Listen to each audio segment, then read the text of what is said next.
Hi friends, so I decided to do a book, not a book review, I forgot what you call it.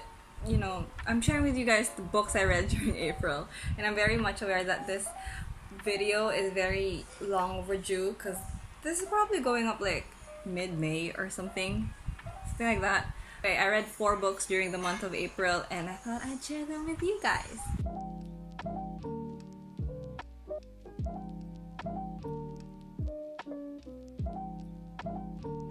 So if I'm looking here, it's because my notes are here.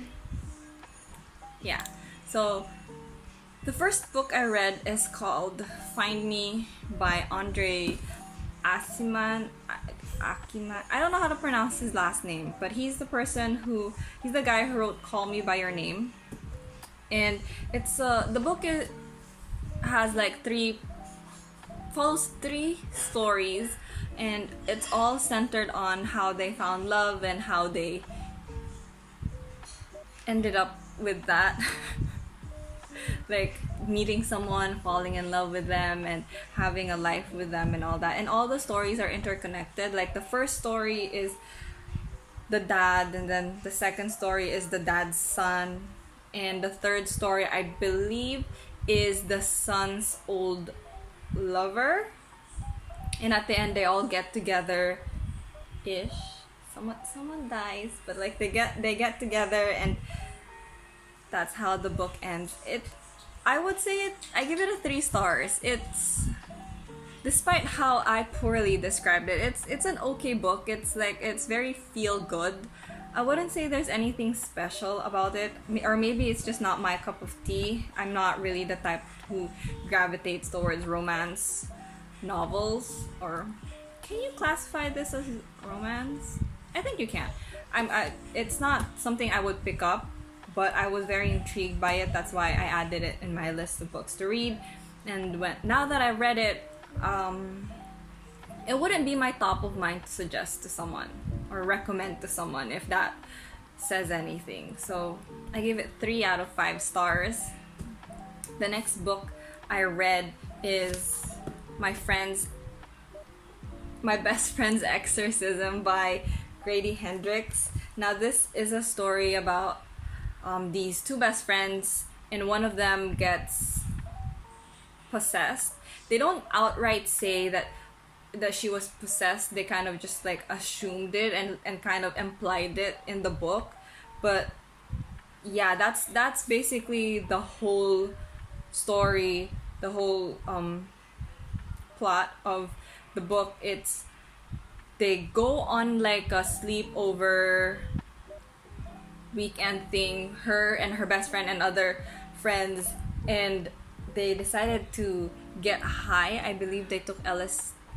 I think that's what they decided to get high, and the best friend kind of just like ran off, and then they lost her, and the next day they found her again.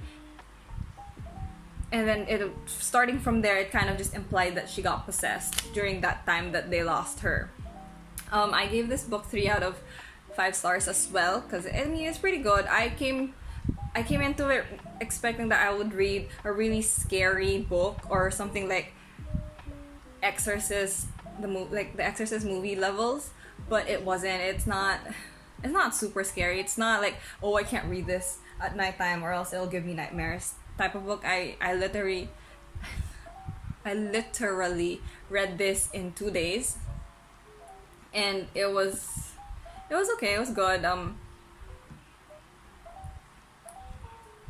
If you can't handle horror stories, I guess this would be a good book to read. But if you really want something that would keep you on the edge of your seat or keep you like really like wondering what's gonna happen next, I would opt for a different book rather than this one. So yeah, I gave it 3 out of 5 stars. The next book that I read, I'll put it here. It's Home Before Dark by Riley Sager. Out of the 4 books, I think this is like my most favorite book out of all of them. I gave this 4 out of 5 stars. And the only reason why I didn't give it 5 stars because I do have some not the best thoughts on it, but I overall really like this book. So Home Before Dark is a story about this girl who, back when she was a kid, her and her family lived in this house called Bainbury Hall, and they stayed in that house for exactly 21 days, and they just left. They didn't even bring any of their stuff. They just got up and left. And after that, their father wrote a book. I believe the book is called The Book, and it's about their stay in Bainbury Hall. And he claimed that the house is haunted, and a lot of like scary stuff happens in that house, and he claimed that all of those are real. Like, he said that his book is nonfiction, basically. And they became very famous. Like, the dad became a very famous author because of it. And with that book being famous, it kind of like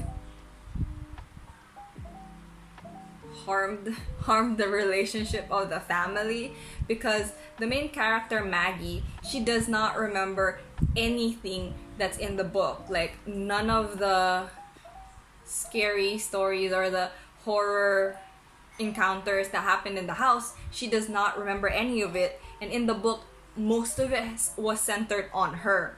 So eventually her father passes, and she finds out that Bainbury Hall is still owned by his father and is now being transferred to her, because in the will it goes to her.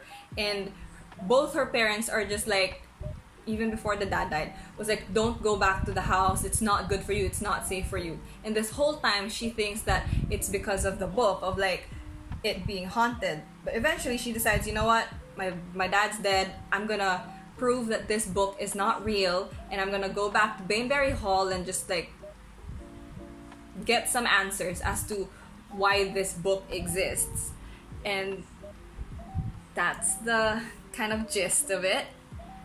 And honestly, this book, from like I want to say like halfway or a little before halfway, it really kept me focused, that's not the right word, but it really kept my attention. Like, I couldn't stop reading it.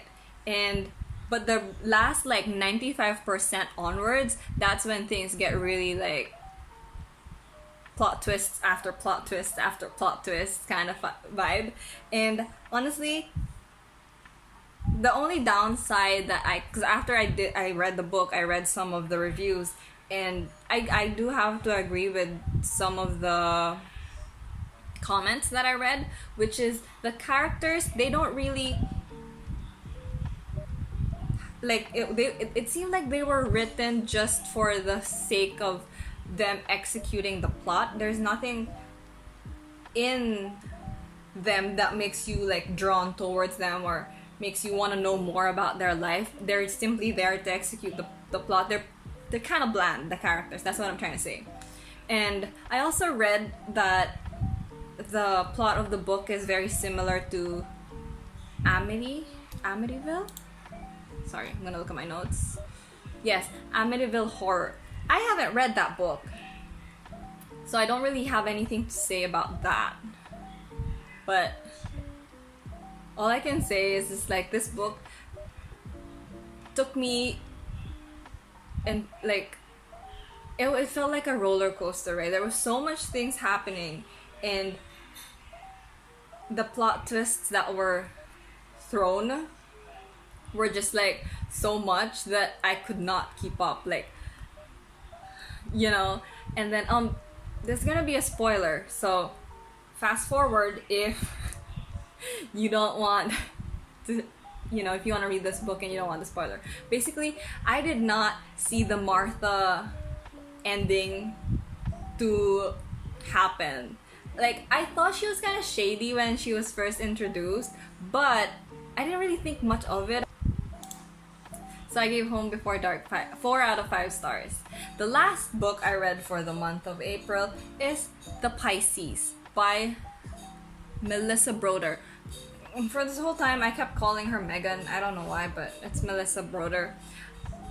I read the Pisces because after reading Home Before Dark, I did not know what to do next with my life. Like, I didn't know what to read after that. So I was like, I remember writing the Pisces down in my list of things to read because it's about a girl who falls in love with a fish.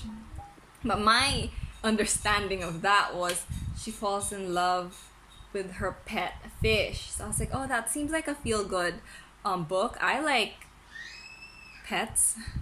I'll read it. I was wrong. I was really wrong. The book is very uncomfortable. Well, it's not. It painted mermaids in a very different way in my head, and I can't unsee it. And it's a very steamy, fantasy, disturbing novel. There are some trigger warnings for this book, mainly drug intake, suicide, and I want to say animal cruelty because there was something there that I consider animal cruelty, but I'm not 100% sure. So I consider that. And it's just, I gave it 1 star. I don't have much to say about it. Just read it if you want to, but honestly, I don't recommend it. It's very uncomfortable. It's very steamy. But the picture that it paints in your head, it's very ugh, you know. So yes, those are the books that I read in the month of April. There's 4 of them, and the rating gauged between 3 to 1 star. And yeah, my neighbor is yelling and I don't have an outro, so bye.